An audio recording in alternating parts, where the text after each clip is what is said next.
we're welcoming Sandip Gupta, Senior Vice President of Strategic Global Alliances for NTT Data Group. Sandip, welcome to the podcast. Thank you. It's great to be here, Megan. Before we get started asking about how we're working with our partners and doing amazing things, tell us about you. Great. So I joined NTT Data about 10 months back, and I'm a boomerang. I used to work here about 10 years back for the same boss, so I'm excited to be back. And then I worked for two startups that got acquired by NTT. We're all in this time of great change. This time we need leadership. Help us understand how you think about leadership. You have a blog about leadership. Yeah, my belief that I personally follow is something I learned from an entrepreneur. And this entrepreneur came in front of 200 CXOs and shouted, "Get out." And everybody said, "What the heck is that?" And then after some time, he says, "Stay out." And then he asked everybody to repeat that after him. And basically it meant that get out of your comfort zone and stay out there. That's when you grow and learn the most. And I've somehow followed that in how I behave and act. And I also tell my teammates as to why they should look at that as a mantra to drive success and drive outcomes and learn along the way. Because the technology change and the pace of innovation is so fast that if you don't do that, you will not learn and grow. You're also interested in extreme sports, I understand? Well, I would call it extreme or not, but yes, I take the opportunity to use that mantra of get out and stay out. I've climbed Everest Base Camp. I've done Kilimanjaro with my 16-year-old daughter. I try to learn new sports. In Singapore, when I was there for many years, I did something called dragon boat racing, and that is a team sport. So I like working with the team where you bring a lot of your capability, your strengths, individual strengths, and also how do you work in unison to drive outcomes. So yes, that's all to learn and apply that in my professional life. We are building these 360-degree relationships with our partners. We're a big company, and we're doing that to look internal and how we can optimize within NTT Data. Help us understand how we're working with partners that way. Yeah, I think our partnership is not about just what we do for our customers, but we also have to look at how some of these technology partners are innovating and how we can apply that innovation within the company, within the NTT Data or NTT Group. Also, we look at all the work we do for a lot of other technology partners in terms of their IT services, whether they use data centers or network or IT services, how they can benefit from that. So it's a little bit of the balance of trade there, but also look at how do we go to market together? How do we become customer zero for each other and take the learnings from there and apply to all our customers jointly?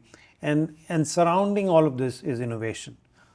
Innovation becomes a way for us to learn from each other and apply the learnings to our customers. So that's how we look at the different pillars of 360-degree relationship and alliances so that we grow our capability, our go-to-market engagement, and at the end of it, benefit our customers. Do we have public examples of how we're working with our partners? Sure. A few years or less than a few years back, maybe about 12 to 18 months back, we announced a global strategic agreement with Microsoft, for example. And that had multiple pillars to the relationship. And since then, the relationship has progressed very well. Time and again, we have made public announcements about what we are innovating on, whether it is infrastructure, whether it's data, whether it is AI, whether it is contact centers, and so on and so forth. And also how we are applying a lot of that technology internally to use Microsoft's platforms to innovate. For example, we announced that we used a large language model that we have developed in Japan and working closely with Microsoft to deploy that in Japan as well. Suzumi. Yes, very much so. We work with our partners to combine our industry expertise to really create this combined innovation. Help us understand how we're doing that. We go to market by industry, mostly in all geographies, and we have business units focused on that. And if you look at our partners, most of them over the last few years have pivoted to go to market by industry as well. So they realize the value of talking to the customer in customer's own language, whether it is industry specific or domain specific. For example, it could be financial services, or in retail, it could be supply chain. And so they like to work that way, and they see the affinity and the benefit of working with us based on an industry. So we innovate or we create solutions with our partners that are industry specific. And we use that as a good way of engaging our customers and appealing to our customers for what they're looking for versus what we're trying to sell them. So it's looking at what their requirements are, whether they're looking at innovating around their supply chain, they're looking at their financial systems, or they're looking at HR. So it's combination of functional as well as industry pivoted, or the foundation around it, of course, is technology. So technology components come together to drive either functional outcomes or industry outcomes for our clients. So, for example, in Japan, we're working with AWS in and around financial services, in and around a lot of retail customers, and we've developed unique solutions around that to work with AWS in Japan, for example.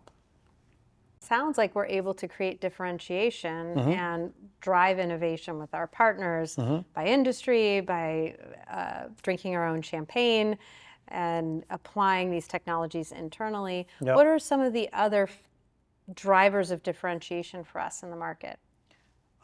If we look at it across NTT and NTT Data, we spend a lot of money on innovation, on R&D, right? And we've created lots of assets. There are either industry assets, functional assets, or technology assets.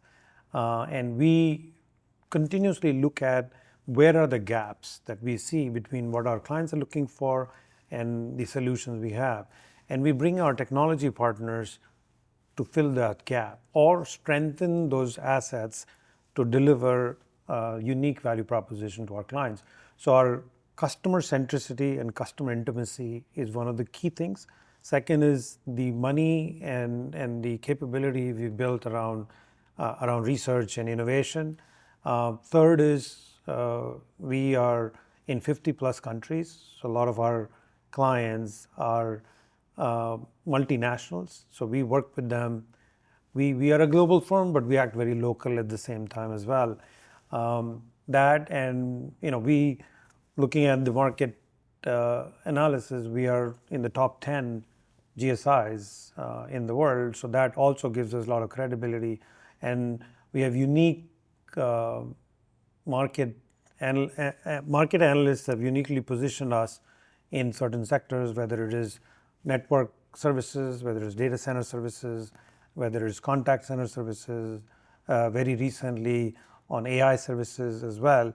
So that recognition, because of our capability and scale, also helps us differentiate. And the last thing, which is where we come in, is our strategic alliances. And we have unique alliances that we've built and continues to build that even more, because we started maybe a little late compared to the competition, but we are catching up, and that also becomes a differentiator for us in the market. Let's turn to generative AI. What are you seeing when it comes to those strategic alliance conversations, and what are some of the market shifts that you might anticipate for our audience? And we have many customers in the audience, and maybe speak to them. Yeah, if you look at generative AI, it sprung up on us in the last 24 months. And the initial innovation was around LLMs and a chatbot around those LLMs. And majority of that innovation came from large players. You look at whether it's OpenAI, NVIDIA, whether you look at the three hyperscalers. So it is very important to look at the whole Gen AI space from maybe the whole stack and where each of these partners are playing. So if you look at the hyperscalers, they literally are playing through the whole stack. If you look at even company like NVIDIA playing all the way from chips to agentic AI. You look at the Salesforce, ServiceNow, SAPs of the world, they're playing mostly in the application and the workflow space. So the way we look at it is we will add value for our clients to be successful in each of the layers. At the infrastructure layer, we can play with the public cloud providers as well as creating private clouds, because many regulated markets and certain geographies may not use data and AI in the public cloud. So there's an opportunity for us to work with the NVIDIAs and Dells and HPs of the world to create those private AI infrastructure. But the next layer comes is the whole LLMs and the agent AI software, where we're bringing data, harnessing that data to deliver the right set of LLMs and the outcomes from the LLMs, and creating small or specialized language models as well to deliver to a particular industry or a function or a geography requirement. And the last piece is the applications, or many of us are calling agents or agentic AI. And so we come from understanding our clients' requirements in terms of industrial function. So understanding the business process, the business workflows, and converting that and automating that using AI-driven stack is very important. So we are playing with each of our partners at different levels. And the jury is still out as to how this market will evolve. But more and more what we're hearing from our partners is till about a year or 6 months back, it was more around LLMs and it was more POCs. Now we are seeing ourselves and our partners are doing more work in taking those into production. Very recently, we talked about Coca-Cola, Daimler, Continental. These are customers of ours where we are deploying Gen AI in production for multiple use cases in their environment. And then, in the last maybe 3 to 4 months, there's a lot of discussion around agentic AI. And very recently, we launched something called the Smart AI Agent platform, and we are working with each of our partners to incorporate their technologies to enrich our agentic AI platform that we can take to market. And we're also building the tool chain, something we call the Gen AI Tech Hub, where our developers can incorporate our partners' technology and speed up the deployment and the use of Gen AI for our customers as well. So where does this go? I think more and more we will see that business workflows and technology workflows being converted into agents, and the orchestration of those agents using something like a smart AI agent technology that we have or our partners have. And that's where the business value will be will show up, in my opinion, based on what all the work we do, all the way from infrastructure to the agentic AI technology. It sounds like we're working with our partners and our clients to accelerate. Yep. And we're building the assets and platforms to do that. What would you say to the startups and investors in our community about partnering with NTT Data? We are a complex machine. like any other GSI.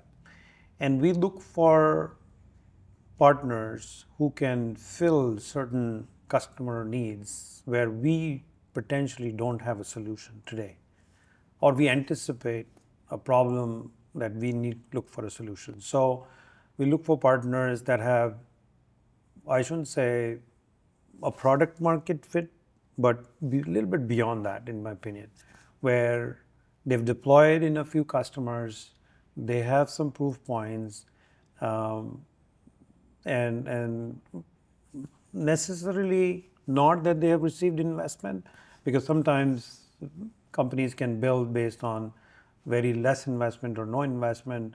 And we are looking for companies that are open to taking feedback, taking input, working on the initial set of POCs, and then scaling that.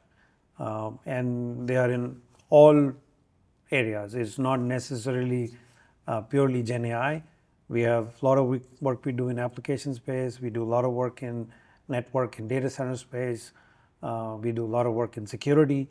So we look at a broad gamut of opportunities that we have with our clients where startups can potentially fit very well into our innovation architecture.